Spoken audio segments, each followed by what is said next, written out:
नमस्कार दोस्तों, स्वागत करता हूं मैं आपका friends at preparation YouTube channel पर। मेरा नाम कृष्णा है और मैं रोज शाम को 7 बजे आपके लिए लेके आता हूं टीचर सिलेक्शन एग्जाम से रिलेटेड ये वीडियो। ये एक लाइव क्लास है जिसमें हम लोग डिस्कस करते हैं उन सारे क्वेश्चन की जो कि आपसे पूछे जाते हैं कॉम्पिटिटिव एग्जाम में।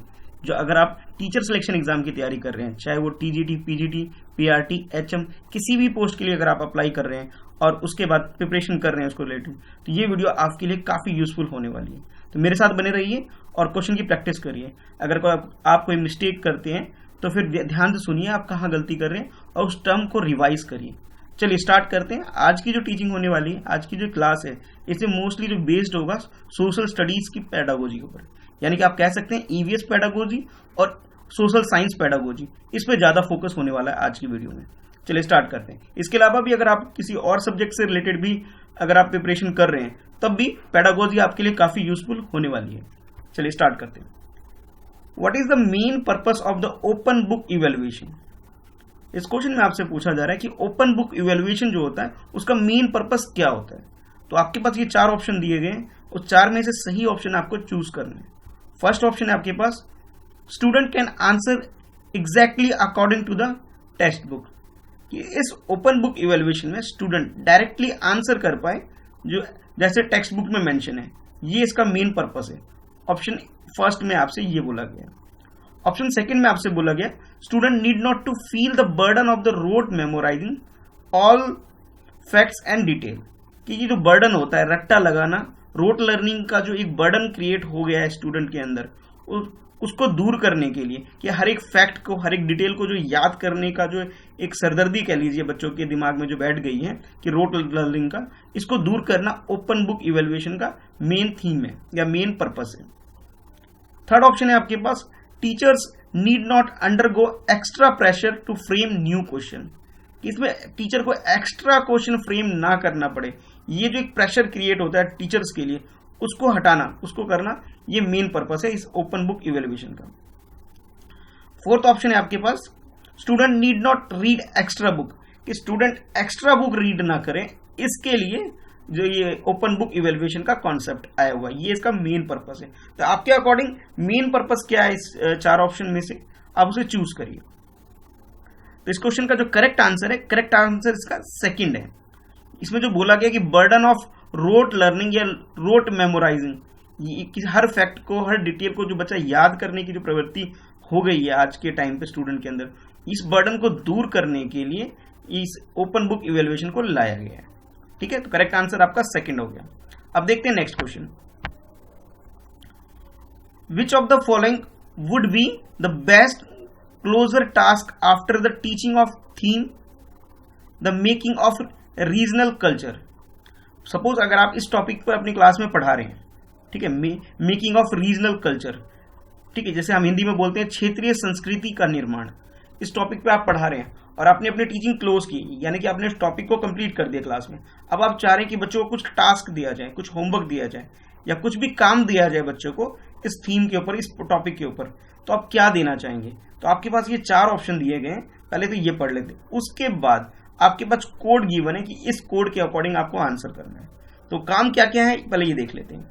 ए, स्मॉल ग्रुप प्रोजेक्ट, कि स्मॉल ग्रुप में बच्चों को डिवाइड करके एक प्रोजेक्ट दे देना। डांस परफॉर्मेंस बाय एक्सपर्ट, कि एक्सपर्ट के द्वारा जो डांस परफॉर्मेंस होता है, ठीक है, उसको वो देखना। सी आपसे बोला गया है क्यूज कंपटीशन, कि आप क्लास में क्यूज कंपटीशन कंडक्ट कर लीजिए।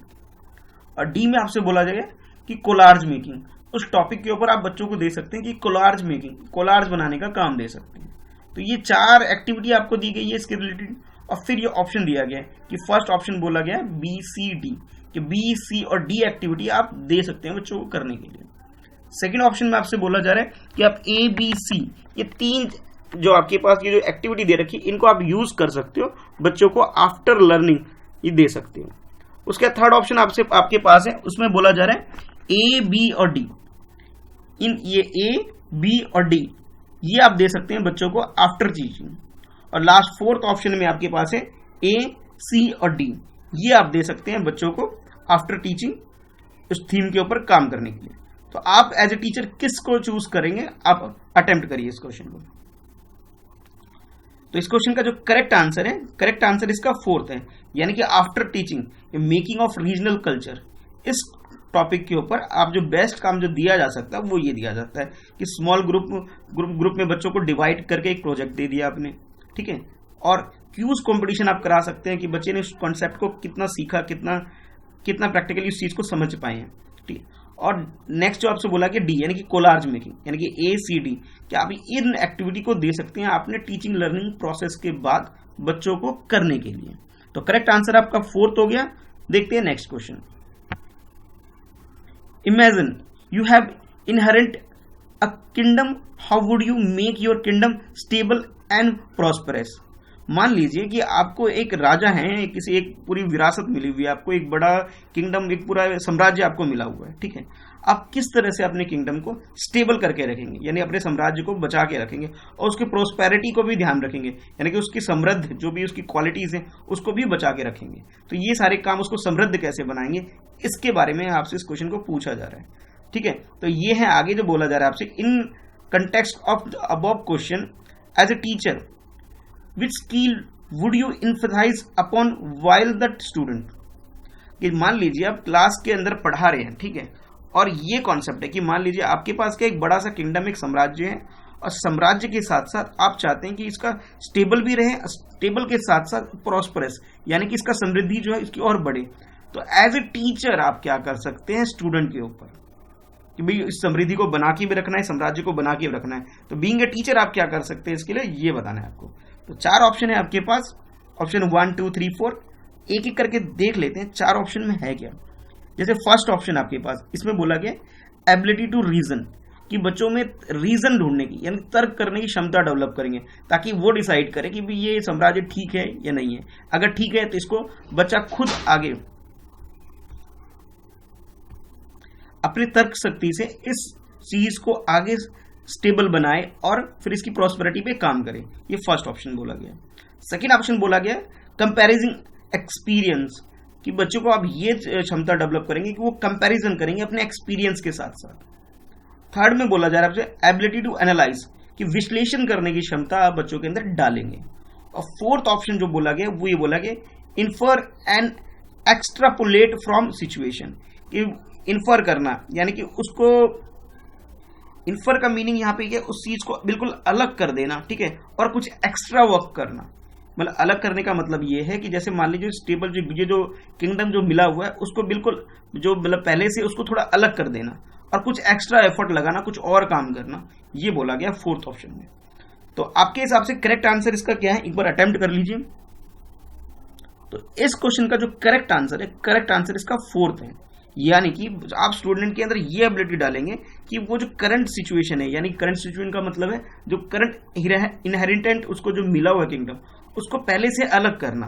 अलग करने का मतलब उसको डिवाइड करना नहीं, बल्कि उसको और एक्स्ट्रा लेवल पे लेके जाना और कुछ और एफर्ट लगाना। जब ज्यादा एफर्ट लगेंगे, जब हम प्रोस्पेरिटी को इंश्योर कर पाएंगे, और जो पहले से जो रॉयल्टी मान लीजिए आपके इस किंगडम के अंदर है, उसके रॉयल स्टेटस को और भी ज्यादा इंक्रीज किया जा सकता है। कहने का मतलब ये है कि जो सोसाइटी है जो इस किंगडम के ऊपर डिपेंडेंट है, उनकी क्वालिटी ऑफ लाइफ ज्यादा इंक्रीज हो सकती है। तो करेक्ट आंसर इसका फोर्थ हो गया। देखते हैं नेक्स्ट क्वेश्चन। इस क्वेश्चन में आपसे पूछा जा रहा है a respectful way to introduce the theme adivasi would be. आप अपनी क्लास में ट्राइबल्स के ऊपर यानी आदिवासी के ऊपर कुछ पढ़ाने जा रहे हैं, तो आपसे बोला जा रहा है कि बीइंग ए टीचर आप इस टॉपिक को कैसे इंट्रोड्यूस करेंगे क्लास के अंदर। तो 4 ऑप्शन है आपके पास, उसको देख लेते हैं एक करके। फर्स्ट ऑप्शन में आपसे बोला जा रहा है discussing their primitives and restricts past, यानी कि उस टॉपिक यानी इस टॉपिक का मतलब है कि जो आदिवासी जो टॉपिक आप पढ़ाने जा रहे हैं, इसके बैकग्राउंड में जाकर के आप थोड़ा सा इनके बारे में और इनके लाइफस्टाइल के बारे में आप डिस्कस करेंगे, ठीक है। यानी कि आदिवासी के बारे में डिस्कस करेंगे और इनके पास्ट यानी कि इनकी हिस्ट्री के बारे में आप डिस्कस करना स्टार्ट करेंगे। सेकेंड ऑप्शन में आपसे बोला जाए portraying them as a rich and powerful forest people, इनको आप इनकी एक पिक्चर, पोर्ट्रेट का मतलब उसकी इमेजिनेशन करेंगे, उस इमेजिनेशन बच्चों के अंदर डालेंगे और उनकी एक भूमिका बना के देंगे कि भी इस तरह के जो लोग हैं वो जंगल में काफी रिच और पावरफुल है। यानी कि एक बच्चे के दिमाग में एक पोर्ट्रेट करेंगे, उसके एक दिमाग में एक इमेज बनाएंगे, एक चित्रण करेंगे उनके दिमाग में कि ये जो ट्राइबल लोग होते हैं वो फॉरेस्ट में रिच है, एक तरह से रिच कैसे, अपने ट्रेडिशन को लेकर के, अपने स्किल्स को लेकर के रिच है और पावरफुल है, ये करेंगे आप। और थर्ड ऑप्शन जो आपसे बोला जा रहा है, थर्ड ऑप्शन में बोला गया शोकेसिंग देयर कलरफुल कस्टम, तो उनके जो कस्टम या ट्रेडिशन, रीति रिवाज, उसमें जो कलरफुलनेस है, जो वैरायटी है उनके अंदर, उस चीज को आप दिखाएंगे। फोर्थ ऑप्शन आपके पास है screening a tribal song and dance, कि आप जब इस तरह की टॉपिक स्टार्ट करने वाले, यानी आदिवासी को जैसे टॉपिक को स्टार्ट करने वाले, उसके बारे में क्लास में पढ़ाने वाले, तो आप क्या करेंगे, स्क्रीनिंग करेंगे, यानी कि दिखाएंगे, एक स्क्रीन पर दिखाएंगे ट्राइबल के सॉन्ग और डांस को। यानी कि हो सकता है कंप्यूटर लैब अगर आपके स्कूल के अंदर है तो लैब में ले जाके आप प्रोजेक्टर के ऊपर उन ट्राइबल के सॉन्ग, डांस वगैरह वगैरह चीजों को आप बच्चों को दिखाएंगे। फोर्थ ऑप्शन में ये बोला जा रहा है। तो आपके हिसाब से करेक्ट ऑप्शन, आप बीइंग अ टीचर कौन सा ऑप्शन यूज करेंगे, आप अटेम्प्ट करिए क्वेश्चन। तो इस क्वेश्चन का जो करेक्ट आंसर है, करेक्ट आंसर इसका सेकंड है। सेकंड क्यों? कि वो इसलिए कि हर जगह, हर स्कूल में प्रोजेक्टर तो पॉसिबल नहीं है। वैसे तो बेस्ट आंसर ये हो सकता था, लेकिन जो ट्राइबल के जो सॉन्ग होंगे वो उनकी लैंग्वेज भी ट्राइबल वाली होगी, तो उसको समझना भी थोड़ा बच्चों के लिए इजी नहीं होगा।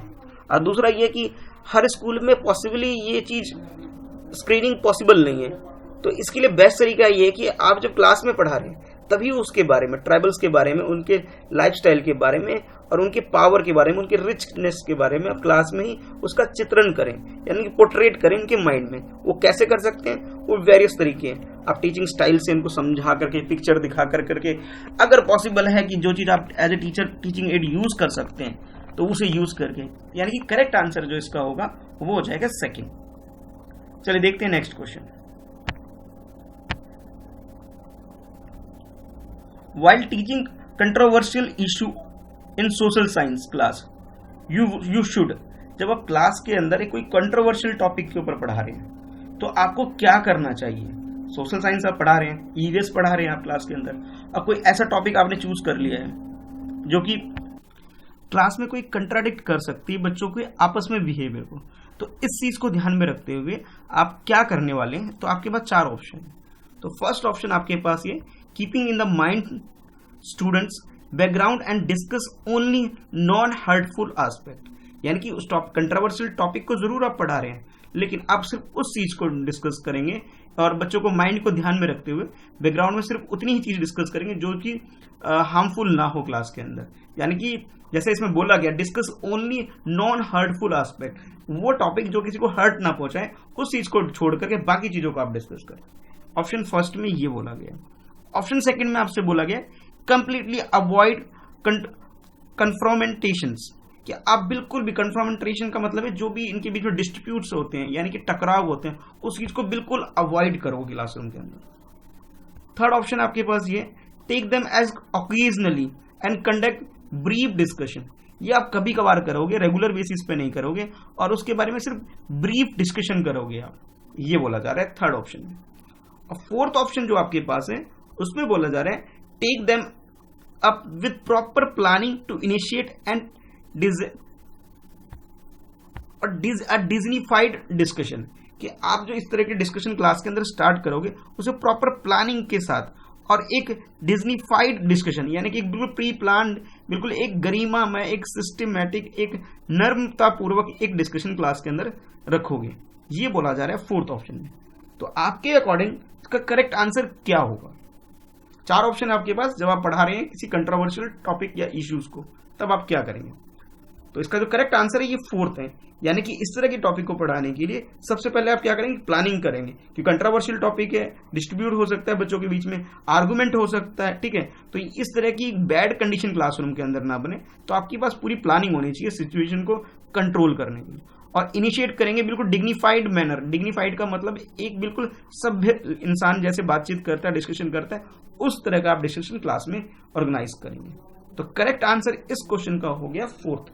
ठीक है, चलिए देखते हैं next question. The teaching of social and political life should focus on, political life को आप के बारे में पढ़ा रहे हैं या फिर आप सोशल साइंस के बारे में पढ़ा रहे हैं, जो कि लोगों के लाइफ स्टाइल और इनके इम्पैक्ट के ऊपर आप कुछ पढ़ाने जा रहे हैं, तो पढ़ाते टाइम, यानी कि सोशल स्टडीज कह लीजिए या फिर पॉलिटिकल साइंस कह लीजिए आप, या थोड़ा बहुत ईवीएस कह सकते हैं आप, तो जब ये सब चीजें पढ़ा रहे हैं तो आपके पास ये 2 टॉपिक दिया हुआ है, आप किस चीज पर फोकस ज्यादा करेंगे? तो फर्स्ट टॉपिक ए में आपसे दिया गया स्टडी ऑफ पॉलिटिकल इंस्टीट्यूशन। तो आप उस टाइम पढ़ाएंगे कि पॉलिटिकल इंस्टीट्यूशंस जो है, जैसे संसद हो गया, संसद हो सकता है लोकसभा, राज्यसभा, इस तरह की चीजें हैं, उस पर फोकस करेंगे, ये बोला गया है। बी में आपसे बोला गया स्टडी ऑफ बेसिक प्रिंसिपल, कि बेसिक प्रिंसिपल जैसे लोकतंत्र में क्या होता है कि भाई सबको अधिकार है बोलने का, ये वो कोई फंडामेंटल राइट के बारे में बता सकते हो, फंडामेंटल ड्यूटीज के बारे में बता सकते हो, इस तरह की चीजें। और भी जो बेसिक चीजें हैं जैसे हमारे खुद के अधिकार, बीइंग ए स्टूडेंट, स्टूडेंट को आप जैसे आप बोल सकते हैं कि बेटा राइट टू एजुकेशन है या फिर फ्रीडम टू स्पीक है, ठीक है। इस तरह के जो बहुत सारे जो ऐसी बेसिक चीजें हैं जो एज ए टीचर आपको बताना चाहिए। तो आपके पास ये दो स्टेटमेंट दिया गया, इसके अकॉर्डिंग आपको आंसर चूज करना है, ठीक है। तो फर्स्ट ऑप्शन आपके पास है neither A neither nor be, कि आप ए और बी किसी पे भी फोकस नहीं करेंगे जब आप पढ़ा रहे होंगे पॉलिटिकल लाइफ या फिर सोशल स्टडीज रिलेटेड टॉपिक। अच्छा, बी में आपसे यानी कि सेकंड ऑप्शन में बोला जा रहा है ओनली ए, कि आप सिर्फ फर्स्ट यानी कि स्टडी ऑफ पॉलिटिकल इंस्टीट्यूशन पे फोकस करेंगे। थर्ड में आपसे बोला जा रहा है ओनली बी, यानी कि स्टडी ऑफ बेसिक प्रिंसिपल पे आप फोकस करेंगे। और नेक्स्ट ऑप्शन जो है ये यहाँ पे फोर्थ है, ये फोर्थ ऑप्शन जो आपके पास है इसमें बोला है both one A and B, यानी कि ए और बी दोनों ही चीजों पे आप फोकस करेंगे, यानी पॉलिटिकल इंस्टीट्यूशन पे भी फोकस करेंगे और बेसिक प्रिंसिपल के ऊपर भी फोकस करेंगे। तो बीइंग अ टीचर आप क्या करने वाले हैं, आप इस क्वेश्चन को अटेम्प्ट करिए। तो इस क्वेश्चन का जो करेक्ट आंसर है, इस क्वेश्चन का करेक्ट आंसर है वो है आपके लिए, हाँ अटेम्प्ट कर लिया होगा आई होप आप लोगों ने, हाँ तो फोर्थ ऑप्शन इसका करेक्ट है, यानी कि दोनों चीजों पे, मतलब पॉलिटिकल इंस्टीट्यूशन के ऊपर भी और बेसिक प्रिंसिपल के ऊपर भी, दोनों पे फोकस करेंगे। तो यानी कि फोर्थ ऑप्शन हमारा करेक्ट होगा। चलिए देखते हैं next question. While planning a small group activity with student which of the following should be emphasize, कि आप जब एक स्मॉल ग्रुप के में कोई एक्टिविटी करा रहे हैं तो आप किस चीज के ऊपर ज्यादा एम्फसाइज दोगे, ज्यादा फोकस करोगे, ज्यादा ध्यान दोगे या अपना बल लगाओगे, ये बोला जा रहा है आपसे। तो आपके पास ये चार तरह की चीज एक्टिविटी बताई गई है, टास्क बताए गए हैं, पहले इनको देख लेते हैं, उसके बाद अपने कोड के हिसाब से इनके आंसर करेंगे। तो स्टेटमेंट ए में आपसे बोला जा रहा है to create a challenging task, आप स्मॉल ग्रुप के लिए आप कोई चैलेंजिंग टास्क क्रिएट करेंगे सबसे पहले। बी में बोला जा रहा है to teach student to work together, कि बच्चों को आप ये सिखाएंगे कि वो एक साथ काम कैसे किया जा सकता है, ये वैल्यू आप बच्चों में इनकलकेट करेंगे। सी स्टेटमेंट बोला जा रहा है टू सेलेक्ट ग्रुप्स थॉटफुली, कि आप जो ग्रुप क्रिएट करेंगे उसे थॉटफुली करेंगे। थॉटफुली का मतलब है कि आप ग्रुप में बैलेंस रखेंगे, कि हर ग्रुप में हर तरह का बच्चा डाल सके, ठीक है। ये आप थोड़ा सा इस चीज पे थोड़ा सा ध्यान देंगे। अच्छा, नेक्स्ट बोला जा रहा है डी। डी में बोला जा रहा है कंप्लीशन ऑफ टास्क, आप बस इस चीज पे फोकस करेंगे कि भाई मेरा जो काम दिया गया वो कंप्लीट हो जाना चाहिए, इसको बोल रहे हैं। तो चार ऑप्शन है, तो ये चार आपके पास स्टेटमेंट थे, उस चार स्टेटमेंट के अकॉर्डिंग आपके पास चार ऑप्शन है, हर ऑप्शन में 3 स्टेटमेंट करेक्ट बताया गया। तो आपके हिसाब से करेक्ट आंसर इसका क्या हो सकता है? तो फर्स्ट ऑप्शन में बोला जाए बी, सी और डी स्टेटमेंट करेक्ट है। सेकेंड ऑप्शन में बोला जा रहा है ए, बी और सी स्टेटमेंट करेक्ट है। थर्ड स्टेटमेंट में आपसे बोला जा रहा है ए, बी और डी स्टेटमेंट करेक्ट है। और फोर्थ स्टेटमेंट में आपसे बोला जा रहा है ए, सी और डी स्टेटमेंट करेक्ट है। तो चार ऑप्शन हो गए, चार ऑप्शन को मैंने डिटेल में बता दिया आपको, आप अपने हिसाब से बताइए क्या करेक्ट है इसके अंदर। तो इसका जो करेक्ट आंसर है वो है सेकंड, यानी कि ए, बी और सी, यानी कि आप चैलेंजिंग टास्क क्रिएट करेंगे, उसके बाद आप फोकस करेंगे स्मॉल ग्रुप के लिए कि वो एक साथ काम कर सके। और हाँ, ग्रुप बनाते टाइम आप बिल्कुल थॉटफुल प्रोसेस से ही ग्रुप कंप्लीट करेंगे। हाँ, कंप्लीशन ऑफ टास्क ही आपका एम नहीं होगा, ठीक है। असली चीज ग्रुप फॉर्मेशन का मतलब ही यही होता है कि आप बच्चों को ग्रुप एक्टिविटी में एज ए टीम कैसे काम कर सकते हैं, ये वैल्यू आप इनकलकेट करना चाहिए। जैसे कि कैसे उनके बीच में एक साथ काम करना, ठीक है, और कोई किसी प्रॉब्लम को कैसे मिलकर एक साथ काम कर सकते हैं, उसको समाधान निकाला जा सकता है, ये मेन फोकस होता है। तो करेक्ट आंसर इस क्वेश्चन का आपका हो गया सेकंड। चलिए देखते हैं नेक्स्ट क्वेश्चन। क्वेश्चन है आपके लिए which of the following statement are true about the study of social science, कि सोशल साइंस के स्टडी के लिए इनमें से कौन सा स्टेटमेंट यानी कथन सही है, आपको ये बताना है। तो पहले स्टेटमेंट देख लेते हैं चारों क्या है, उसके बाद इनके कोड्स देखेंगे, ऑप्शन देखेंगे हम लोग। स्टेटमेंट ए में बोला गया help in systemic analysis of issue, किसी भी टॉपिक के ऊपर या फिर किसी भी मुद्दे पर, इश्यूज के ऊपर एक सिस्टमेटिक एनालिसिस बोला जा रहा है, ये होता है इसके अंदर सोशल साइंस में। बी में आपसे बोला जा रहा है student will grow up and find out for themselves, कि मुझे इसको पढ़ने के बाद बच्चे क्या करते हैं, ग्रो होते हैं, एक तरह से उनका अच्छा विकास होता है, एक ग्रोथ होता है उनका इसको पढ़ने के वाले, और वो अपने आप को एज ए ग्रोन अप यानी कि बड़े हुए भी पाए जाते हैं। अच्छा, सी ऑप्शन बोला जा रहा है focus should on subject detail rather than the understanding. आप अंडरस्टैंडिंग को फोकस करने की बजाय अपने सब्जेक्ट को फोकस करेंगे। सब्जेक्ट का मतलब है सब्जेक्ट डिटेल, जो सब्जेक्ट के अंदर है उस चीज को जानने पे ज्यादा फोकस करेंगे।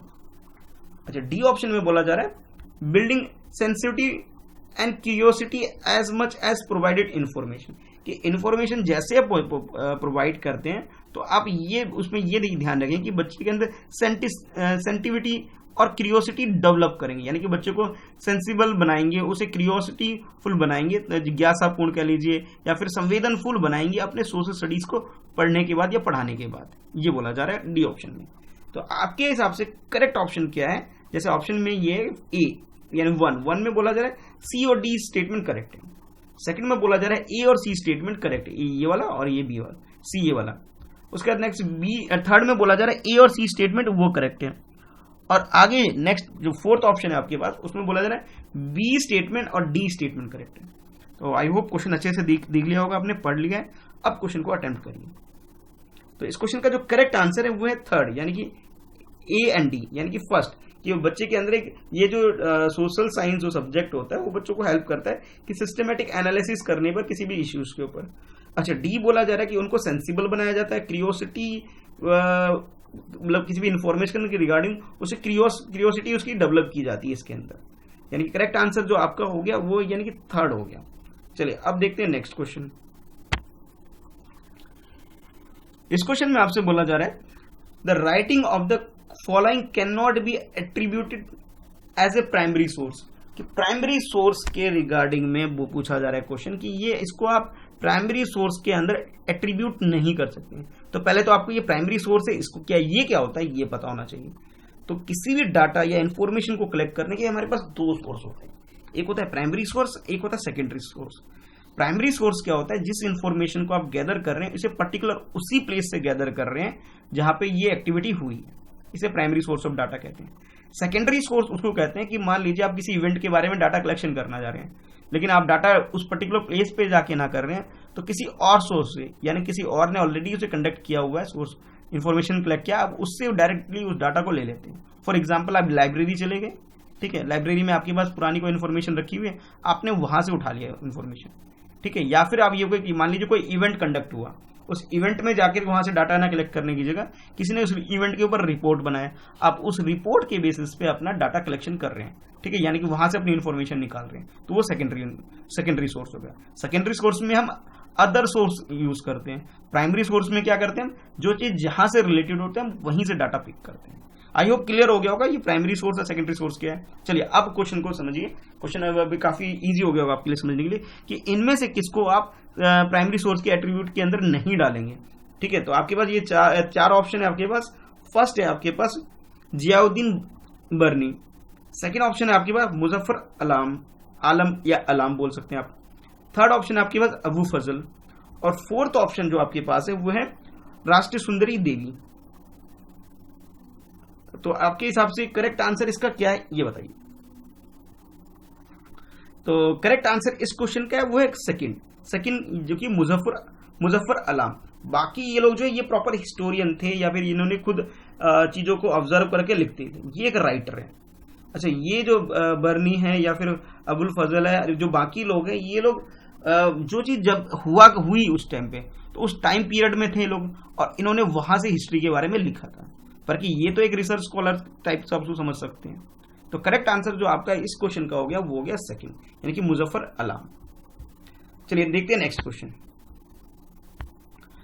ये क्वेश्चन आपके लिए इस तरह है, which of the following source would be wrong to use if you have to introduce ancient Indian history. अगर आप एशियन इंडियन हिस्ट्री पढ़ा रहे हैं, इसको इंट्रोड्यूस कर रहे हैं, तो इनमें से किस सोर्स को यूज करना गलत होगा, ठीक है।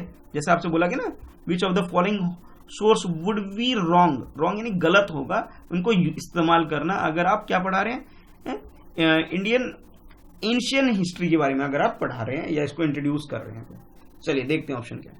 फर्स्ट ऑप्शन आपके पास है मैन्युस्क्रिप्ट्स, यानी कि पांडुलिपि जो पुराने टाइम पे जिसमें लिखा जाता था। सेकंड बोला गया केव पेंटिंग, मतलब गुफा के अंदर, केव के अंदर जो पेंटिंग की जाती थी पुराने लोगों के द्वारा। थर्ड ऑप्शन आपके पास है मिनिएचर पेंटिंग, कोई लघु शॉर्ट पेंटिंग कह सकते हो आप इसे।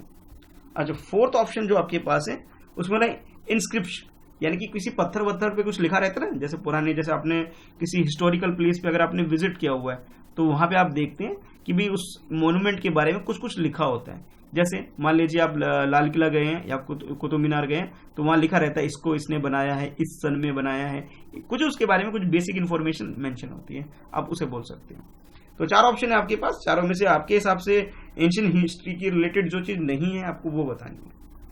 तो करेक्ट आंसर जो इसका हो जाएगा वो हो जाएगा थर्ड, यानी कि मिनिएचर पेंटिंग, यानी कि शॉर्ट, छोटी कोई पेंटिंग है, उसका पेंटिंग से कोई छोटी मोटी पेंटिंग है, शॉर्ट पेंटिंग कह सकते हैं, तो उसको यूज नहीं करेंगे जब आप एंशिएंट हिस्ट्री के बारे में पढ़ा रहे हैं इंडिया के कंटेक्स्ट में। ठीक है, तो ये कुछ क्वेश्चन थे। अच्छा, इस वीडियो को खत्म करने से पहले एक नेक्स्ट क्वेश्चन आपके लिए ये है कि मैं एक पोल करा रहा हूं। इस पोल में क्या है कि मैं ये जानना चाहता हूं कि आप लाइव क्लास किस टॉपिक पर देखना चाहते हैं। कि जैसे आप मेरे चैनल पे विजिट करते हैं तो टीचिंग के ऊपर भी काफी सारी वीडियो है, आपकी सीटेट से रिलेटेड वीडियो है, इसके अंदर टेस्ट सीरीज है, और कुछ पेडागोजी के ऊपर भी है, पियाजे की थ्योरी के ऊपर है, चाइल्ड डेवलपमेंट के ऊपर है, टीचिंग स्ट्रेटजी के ऊपर कुछ वीडियो है, वो सारी वीडियो आप प्लेलिस्ट में देख सकते हैं। इसके अलावा मैं ये जानना चाह रहा हूं कि आप नेक्स्ट वीडियो आप किस तरह की सीरीज इस चैनल पे चाहते हैं। सीटेट की वीडियो एज इट इज चलती रहेगी सुबह शाम को 7 बजे, और सुबह जो करंट अफेयर की है वो भी एज इट इज चलती रहेगी। लेकिन कोई और टॉपिक है, जैसे इसमें मैंने आपको 5 ऑप्शन दिए हैं, तो जो भी आप चाहे पोलिंग है पोल कर सकते हैं, तो पोल करिए। इसका डिस्क्रिप्शन, इस पोल के लिए डिस्क्रिप्शन में मैं इसके लिंक दे दूंगा जहां से आप इसके बारे में पोल कर सकते हैं। कोई और टॉपिक अगर आप सजेस्ट करना चाहते हैं जो आपका वीक है, अगर आप चाहते हैं मैं उसको पढ़ाऊं, तो कमेंट में लिख सकते हैं। ठीक है, तो कमेंट जरूर करिएगा और इस पोल को, इस वीडियो को जरूर शेयर करिएगा। ज्यादा से ज्यादा पोल रिजल्ट ओरिएंटेड होगा, उस हिसाब से मैं फिर वीडियो बनाऊंगा। जैसे अभी देख रहे हैं, रिसेंटली अभी जो देख रहे हैं, क्लास 3 के बच्चों ने ज्यादा वोटिंग करी है अपने फेवर में, तो आप भी इसमें वोट कर सकते हैं। ठीक है, चलो मिलते हैं फिर नेक्स्ट वीडियो में। आज के लिए इस वीडियो में इतना है। वीडियो को लाइक करिएगा और इसे अपने किसी दूसरे फ्रेंड्स में शेयर जरूर करिएगा, ताकि इस चैनल का जो मोटो है ना, फ्रेंड्स एट प्रिपरेशन, कि आप फ्रेंड्स बन सके दूसरों के, जो वो उसकी तैयारी की है, ठीक है, उसको आप पूरा कर सके। चलिए मिलते हैं फिर नेक्स्ट वीडियो में।